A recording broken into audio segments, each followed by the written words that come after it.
Land of the Dead is this really colorful underworld, and it's not specific to any mythology. We're not really all that clear about the rules. The world of the living is actually much more dead than the world of the dead, you know, which is much more alive. The underworld seems like a lot more fun than the upstairs part. Just the opposite. It's party time. On Land of the Dead, the characters, they had to be stylized, fun, and nice to look at. And at the same time, we didn't want it to do something gross. The horror element is definitely, it's whimsical and fairy tale-ish, although I appreciate that we're keeping some of that in there, because it's the Land of the Dead. There's been a mistake. Huh? I'm not dead. In the story of the Corpse Bride, there are two very, very different worlds. There's the land of the living, and there's the land of the dead. They're both good, and that's not the problem. It's just the problem of being caught between two different worlds. The land of the living is where Victor and Victoria, his wife-to-be, live. It's a very repressed, uptight, frigid society, loosely based on a period around about the Victorian times. What impropriety is this? You shouldn't be alone together. And it's everything about the styling of that period has tended to accentuate that sort of repression. I mean, we are trying to contrast sort of the rigidness and formality of our Land of the Living with organic openness of Land of the Dead. I've got a dwarf, and I'm not afraid to use him. What's going on here? Where am I?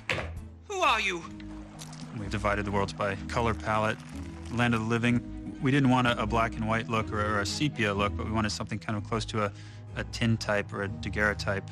But instead of desaturating the film, we thought we'd paint the characters and the sets in those tones, and hopefully it would just give it a little more punch. We had to create all these characters for this film, and we have Land of the Living and Land of the Dead.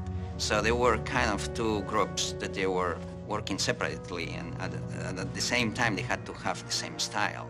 The Land of the Living characters have been probably the most difficult to produce because the Land of the Dead characters are much more vibrant, the colours and the way that they're sculpted. It's a much easier job to handle those. They're much more colorful, they're much more stylized. So we kind of play off sort of the symbolism of the fact that the people in the Land of the Living are pretty much dead and the people in the Land of the Dead are pretty lively. In looking at the characters of the film, we're using a lot of sort of the British stereotypes, especially that kind of upstairs-downstairs quality, which is literally Land of the Living being upstairs and downstairs being Land of the Dead. So I think we're sort of tweaking the basic British social stratification. We're moving this wedding party upstairs. Upstairs? I didn't know we had it upstairs. Sounds creepy. Let's go! Although we wanted to keep some of the influences in architecture and sort of scope of the Land of the Living, we've created a very bright and colorful and kind of crazy world. The implication there is, of course, that the dead are free from all the restrictions that they once lived under in the Land of the Living. I'm so sorry. Actually, though, I feel great. The humor, the darkness of the humor and the quirkiness of some of these background characters in the Land of the Dead is very engaging. Get to the good part. Victor meets a lot of very, very interesting and funny characters and finds out that life in the Land of the Dead is pretty high octane. And he becomes almost drawn into that society. And how the two worlds meet at the end is part and parcel of the story of the Corpse Bride.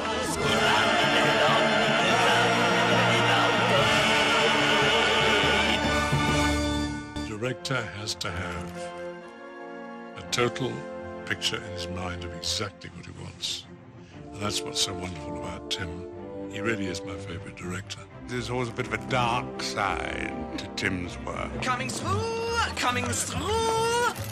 My name is Paul. I am the head waiter. And the inventiveness he has and the imagination he has. Can the living marry the dead? It's a very particular place for an actor to dwell, is in Tim Burton's imagination. He's got this very stylistic. I mean, he's got such fingerprints, Tim. You know, you see them at once.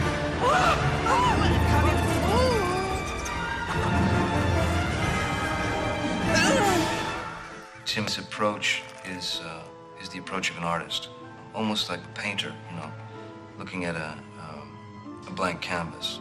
It's a great thing that in this day and age of computer graphics, that somebody with the vision of Tim Burton has come along and said, yeah, but we can still make model animation films. Tim Burton's the patron saint of this craft right now, and I doubt that we'd be doing this without his influence.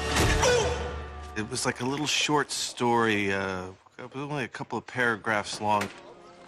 It just sort of captured my attention, and, you know, I was always looking for something else to do in the stop-motion medium. It just seemed like it was right for that particular type of animation. Hey, guys, this is a big one. His ideas and his projects are what kind of brought it back into the public eye. A lot of the dinosaur effects and things that it used to be used for, that was all going to computer. It's because of his interest and his passion for it that these projects can get rolling. We have to get it out here, we have to get lights on it, and then we have to play with the color. But so far, to me, it's doing what you've been talking about. Really rich and beautiful. Yeah. He is closely involved in all the creative decisions. Yeah, I mean, it's the designs go through him, the storyboards, and it's very much his vision. Like that. Yeah. I'm ready to like So in a funny way, it's a very dark cartoon comedy noir. It marries the two very well together. This blackness with beautiful humor. But I don't even know your name. That's a great way to start a marriage. Shut up! And it's traditional storytelling, too.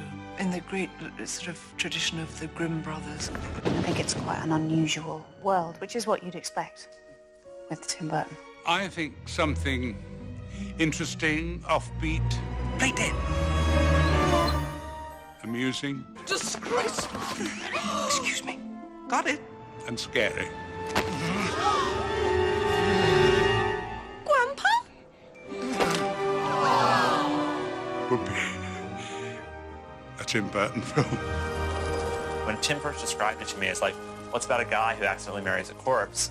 It sounded really scary and gothic and horrible. And yet we ended up making this really charming movie, in that you don't really think about characters being dead or alive. You sort of see it as this really sweet little love story.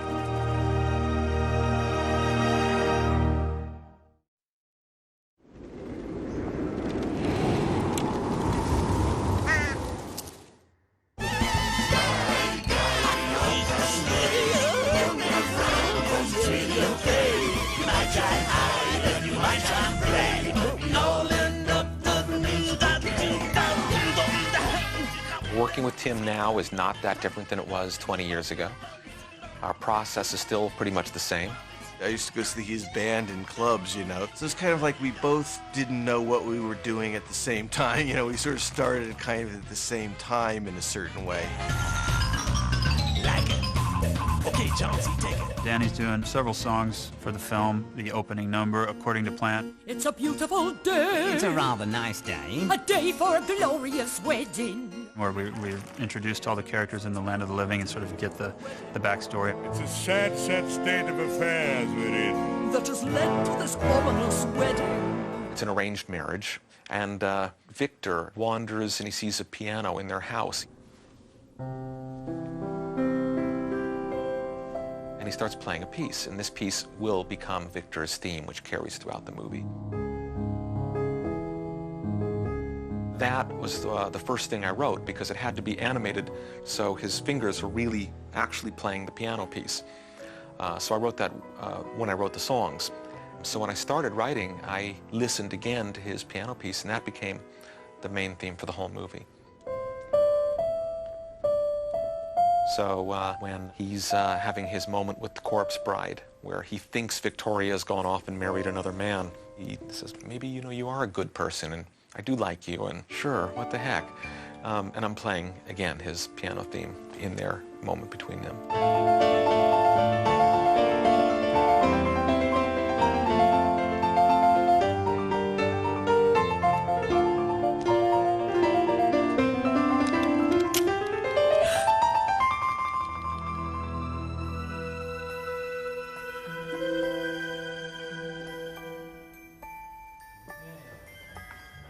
It sounds very haunting. I like it. I'd like to try one just to see what it does. A touch warmer. Play out just a little bit more. Even though I think I'll probably use the one you just did, which sounded lovely. I generally do all the percussion and synthesizers and odd stuff. I record myself, and I'll take that in with me. In the Corpse Bride, there's a lot of harpsichords and organs and things like that. Those will play along with the orchestra. When I record orchestra, I just want to record orchestra. I don't want to record anything odd or unusual or difficult to mic or something where I'm going to have to spend time tweaking the sound. I prefer to find those sounds, play it myself, and then take the parts in. Really, it's just like, it's very subtle performance things. We're just going to get a few moments are very light and tricky.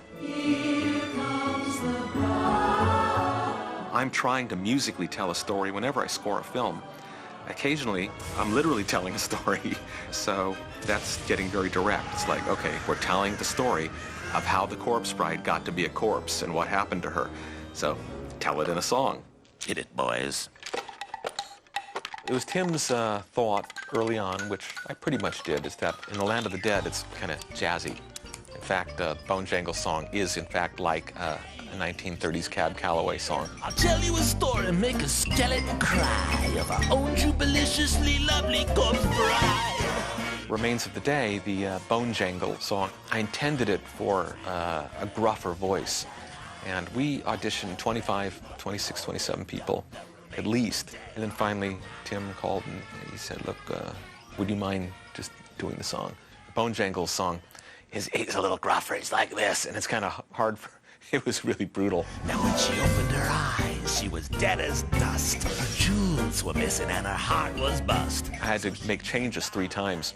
Every time I did Bone Jangle, I was hoarse for the rest of the day.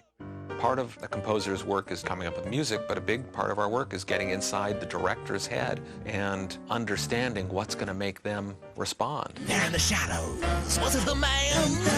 The little heart beats so loud. And then... Working with the songs with Tim is always fun. You're just telling a story and putting music to it. He is definitely going back to his roots with those songs.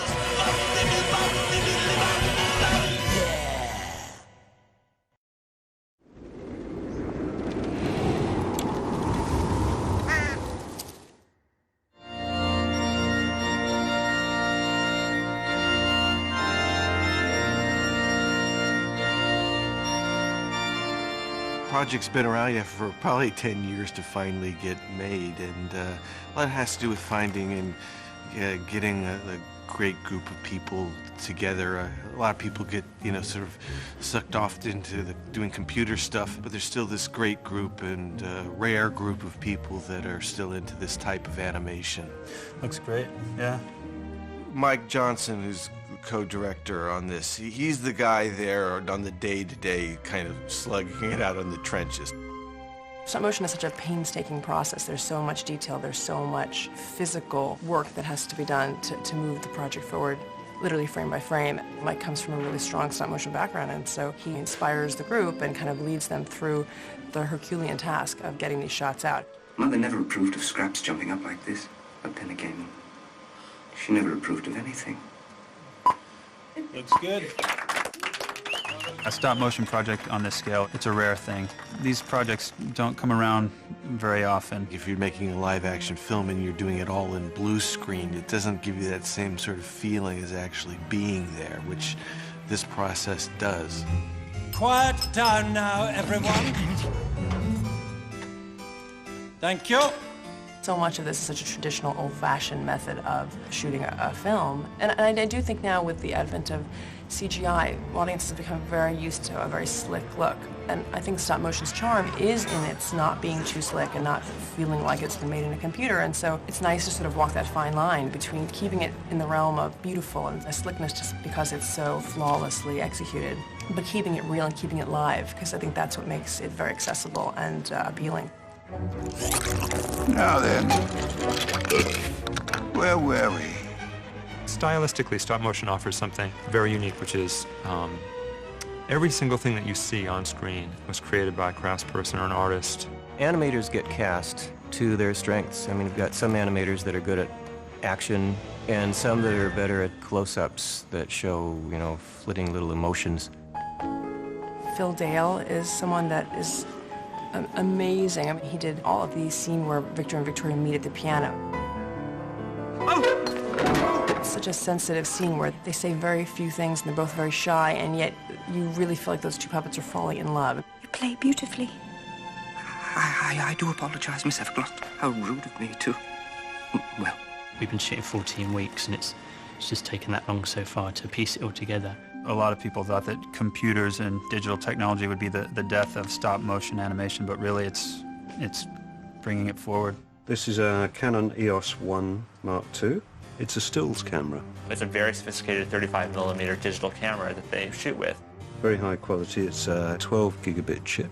Basically, we are shooting single frames and simply using the data from those frames to stitch a whole film together in single frames. And we can only do this because it's an animation, and the movie is essentially being shot frame by frame. 19.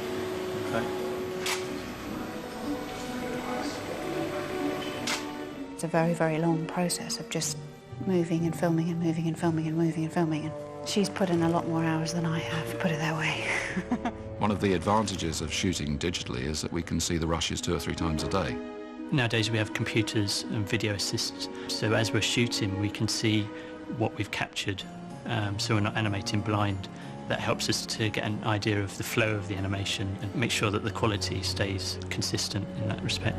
Basically, we use the computers to trigger the camera and seize the frame. The animator presses a button and that instructs the computer, and the computer will move to the next frame position, shoot the camera. It's the first time we've ever been able to see things so immediately, and you can make changes as necessary. The whole notion of, click, next frame, click, next frame. There's a part of you that thinks it may be kind of, but it's not. It's super fascinating. We simply do the voice, and they then have to fit the facial expressions and lip movements to the words. Well, it's always been like that since the very beginning. That probably is the toughest job of all, I would think, from the point of view of putting it all together. We had a list of 84, 85 characters. Main characters, secondary characters, and incidental characters. We can't really give one character to one animator, which would be ideal, but everyone has to work together to, there's so many different shots for individual characters that everyone ends up doing a little bit with each character. So yeah, matching the style and the performances, it's one of the challenges. People get very attached to the characters they're working on, and I think, especially with this project, the character designs are so fantastic that people want to make every element of that puppet shine, and they have spent hours on every little detail of that character. I do. There's just an energy that gets infused into these puppets, from these, amazing animators, and there is something quite special about moving an inanimate object frame by frame. It has its own very, very special, very unique look, movement, and it's beautiful. And also, it's like a lot of great things,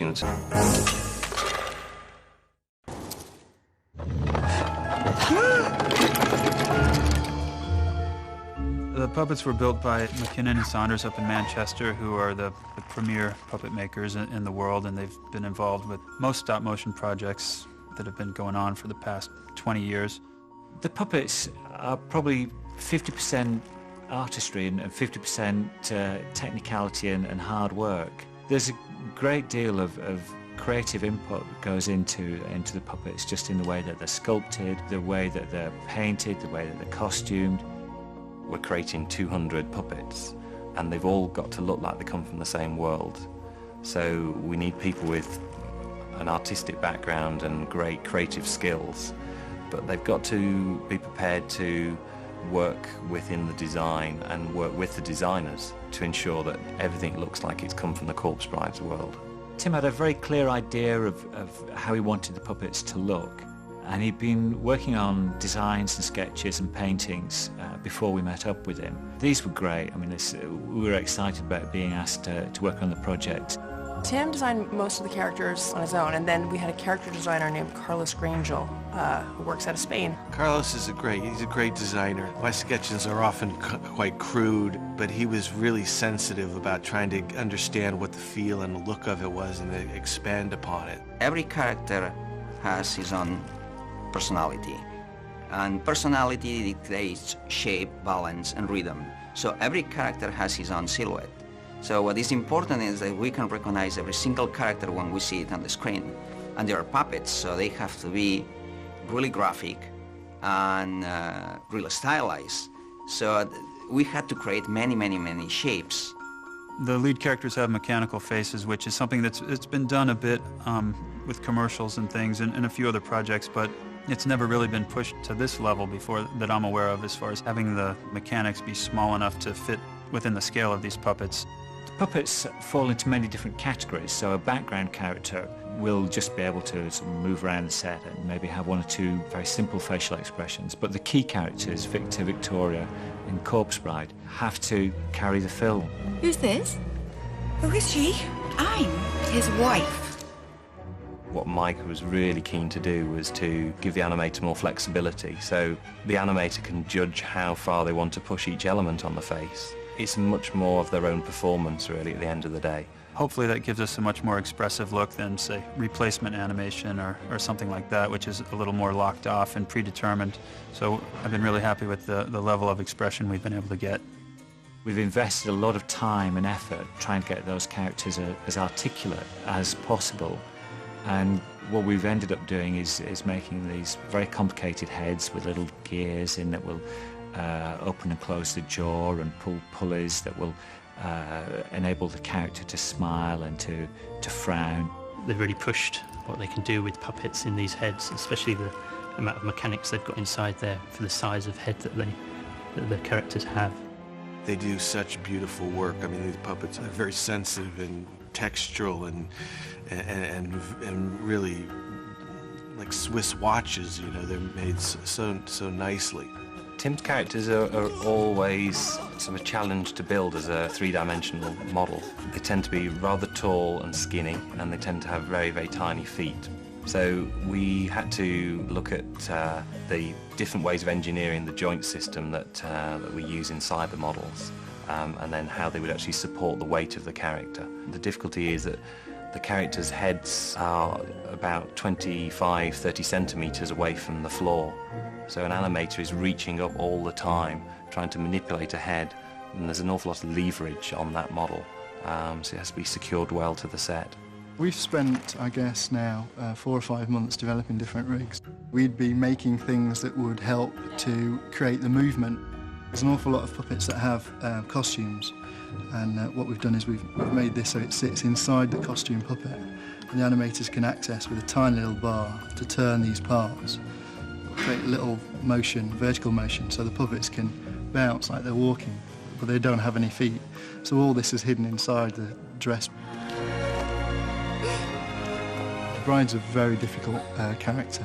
There's so many complicated parts to it. The veil alone's taken weeks of research and trying out different methods of using all sorts of things that were hidden, wires, hard rigs, sort of solid metal rigs, connecting up to it, and then changing the different materials that the veil's made out of. Fabric, that's a pretty tough thing. Fabric's very difficult to control. A lot of testing has been involved with that.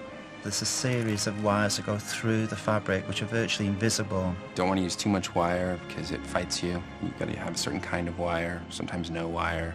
Sometimes we have rigs blowing through or moving through the dress to look like blowing wind. We've got a few shots where the wind's blowing and it's blowing a costume. This is a clear shape that when it's underneath you won't see this. You won't see this shape at all, but it'll create the sort of effect of the wind blowing through it, and then it can be animated down, so it's like the wind's trailing off and feathering out. For the main characters on Corpse Bride, we've made 14 Corpse Bride, 14 Victors, and 13 Victorias. The multiplicity of characters is not to do with their disposability, but more to do with the fact that because the animation process is so slow, they have to have multiple setups. I think Victor's a much better actor than I am, that's for sure. I would prefer that Victor go and, do movies for me. I'll just do the voice. Prop makers of props and the sets. Great. Looks good. Good luck. It's one of the most beautiful processes I've ever been involved with.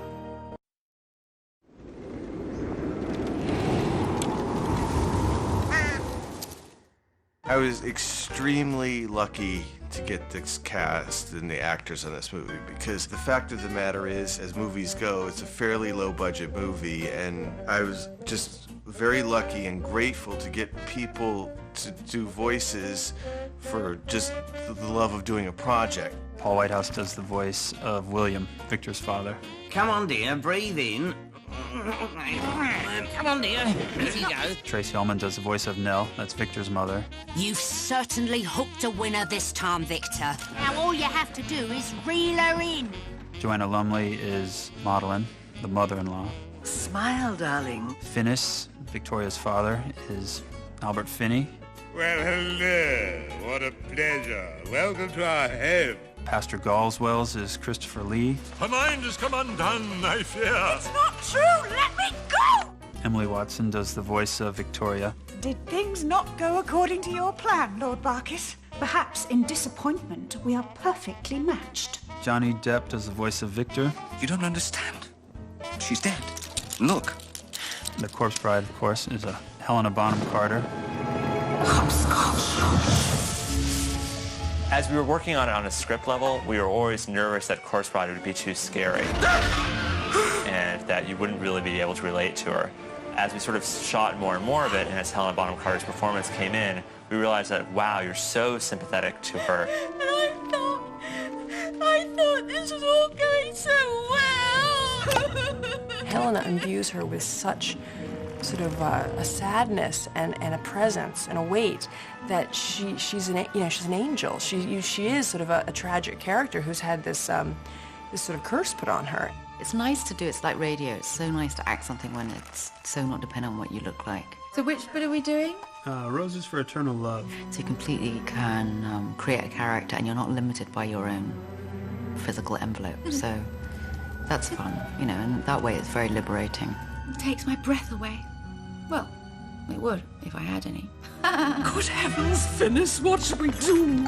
Fetch me musket. Am I starting too early? Yeah, you know what, Albert? Try a version where you're you got a little bit annoyed at what's going on, and it's a bit brusquer, like, get the door, Emil. Right. Well, you get help, of course, from Tim, because Tim's lived with the images for a long time before you're involved. Where do you keep the spirits? Oh, Finis, who invited these people? They must be from your side of the family. She's a really, really depressing character.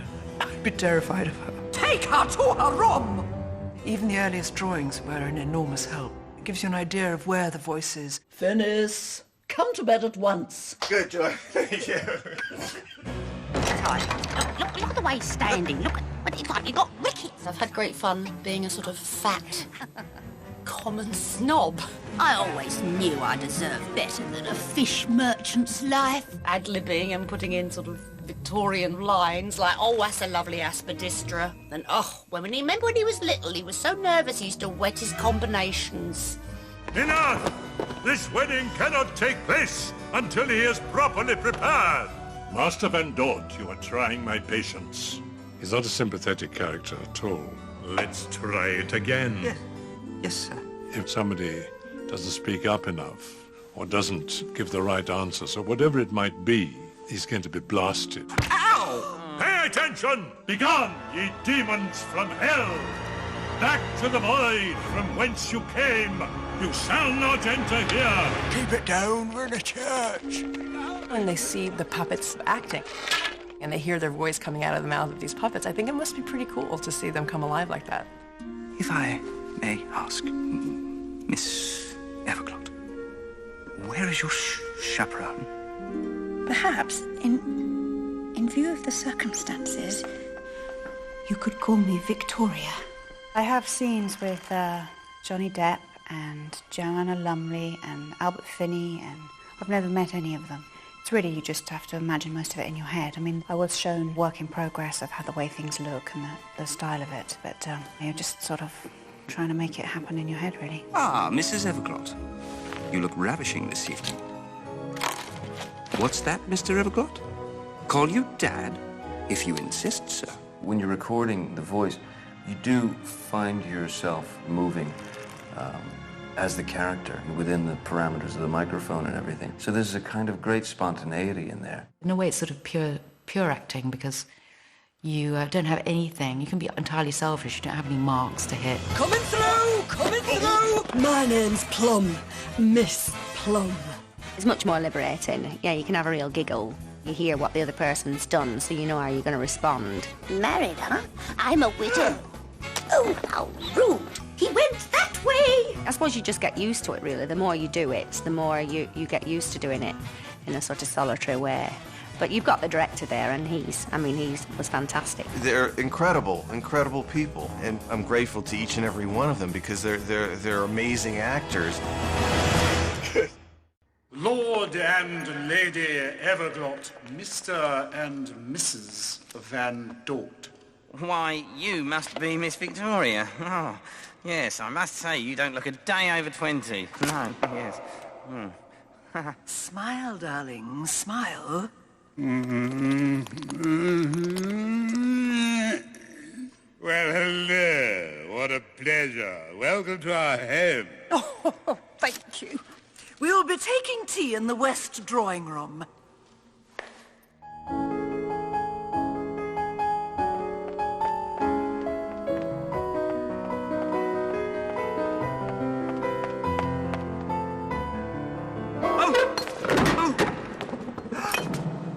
Do forgive me.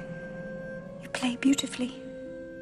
I do apologize, Miss Everglot. How rude of me to... Well, excuse me. Mother won't let me near the piano. Music is improper for a young lady. Too passionate, she says. If I may ask, Miss Everglot, where is your chaperone? Perhaps, in view of the circumstances, you could call me Victoria. Yes, of course. Well, Victoria, Yes. Victor? tomorrow we are to be... Married. Yes. Married. Since I was a child, I've dreamt of my wedding day. I always hoped to find someone I was deeply in love with. Someone to spend the rest of my life with. Silly, isn't it? Yes, silly. No. No, not at all. No. Oh dear. I'm sorry.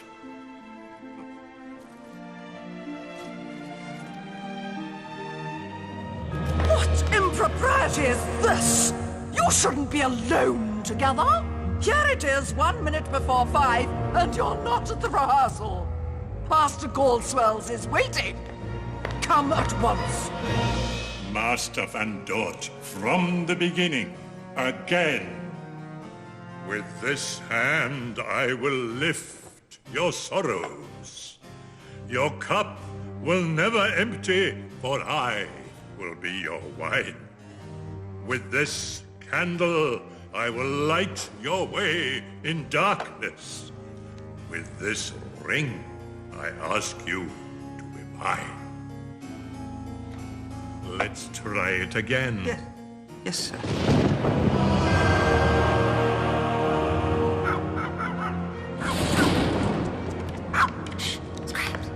Elder Goodnight. Are you there? Hello? Is anyone home? Hello?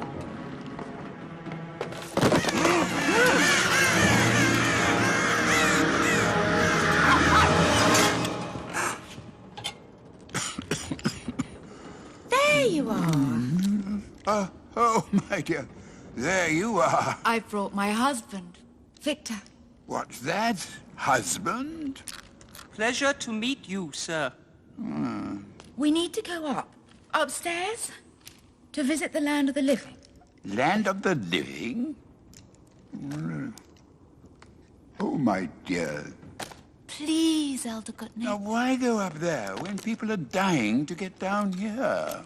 Sir, I beg you to help. It means so much to me. Us? I don't know. It's just not natural. Please, Elder Goodnight. Surely there must be something you can do. Let me see what I can do. Where did I put that book?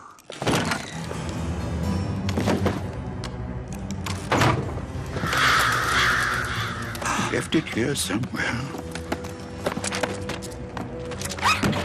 Ah, there's the one.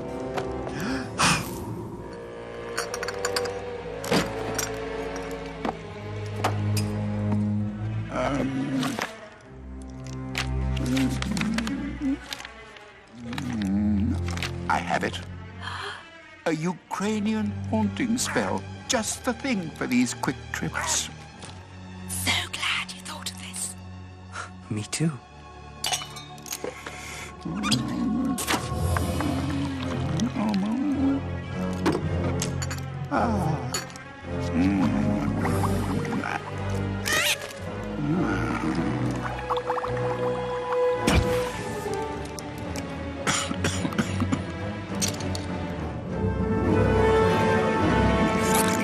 Now then,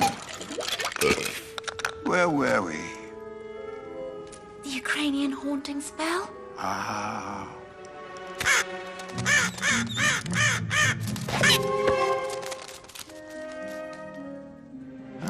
Here we have it. Ready? Just remember, when you want to come back, say hopscotch. Hopscotch? That's it.